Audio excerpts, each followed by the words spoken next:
Hundreds of people have been displaced by flooding in parts of Gauteng, and some of the worst hit areas are Centurion and Mamelodi. The South African Weather Service has issued another warning of rain in Gauteng, which will result in more localized flooding. And it says that warmer and drier weather conditions are only expected from tomorrow. In Gauteng, residents near the Yukske River are refusing to move following warnings that the river might burst its banks. Now, several areas in the city of Ekurhuleni, including Tembisa, have also been flooded. No fatalities have been reported, but road users have been warned not to cross low-lying bridges or any other streams where water has swelled above normal. Disaster management services are on standby.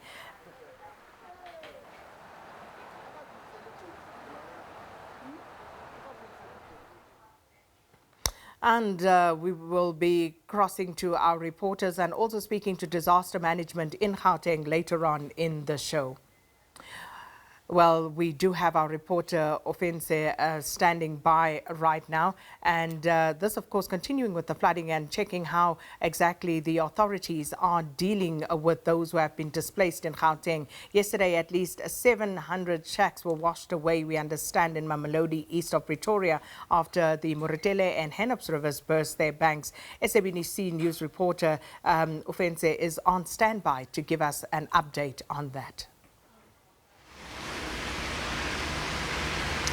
Well, thank you very much, Sakina. We're coming to you from Eerste Fabriki in Mamelodi, where around 700 shacks, from what the reports were coming in, were actually washed out, and a couple of family members were actually left stranded. From what we understand, there are some initiatives that have been undertaken to make sure that food is provided to the families and shelter is also provided. And they've also urged members of the communities as well to say that if you're able to offer a soup or a cup of coffee, then you can go to the halls that have been allocated. There are temporary shelters for those that have been displaced, for just to lend a hand.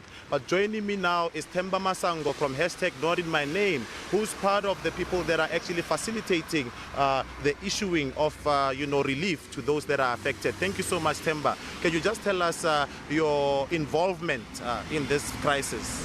Thank you so much for having us, my brother. As you can clearly see, that a lot of people have been displaced from their dwelling places, and it is a sad situation.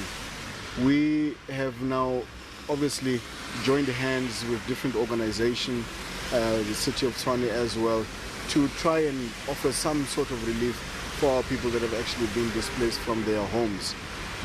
So Mamelodi West Hall, Mamelodi East Hall, the hall in El Mapias is housing a few people.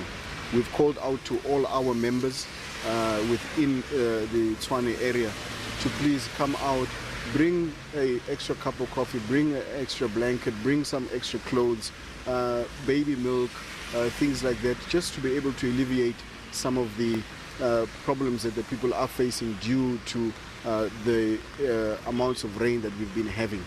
And I do want to stress at this time also that this is not a time to point fingers and to scratch eyes out of one another, because a lot of people are saying that the people, especially here at Eerste Fabrik, were warned not to build homes and set up here because it is a floodline area. However, people were desperate and they did do what they did based on different advices. But we are where we are now, so let us help one another. Let us put Ubuntu before us, and then we'll fight after, once we've sorted out the situation, once the floods have come down. But we're calling on everybody to please do come out and assist, especially if you're in the Mamelodi area, in the Mapes area. Please come out, please assist your fellow human being. An extra blanket, an extra jacket, and extra pair of shoes that you're not using anymore, it will really go a long way. I understand that you're saying that we shouldn't blame those that have stayed in floodlines, but they were evacuated and they always come back to the same area. How would you advise them to avert a similar situation in the future, because we're going to find ourselves in a similar situation even if we don't blame them and they go back to the same place? How do we avert a repeat of this situation, because it was quite desperate, as you saw yesterday? No, it's pretty simple. Don't build where you're advised not to build, because it is a floodline area. It's very dangerous for you to go and do that. And I think our people understand better right now to say that, look, this is not the right thing to do. What I'm saying is that now is not the time to be pointing fingers and to be blaming. Right now is a time to actually buckle down, help those we can. Little babies, people have gone without food and things like that.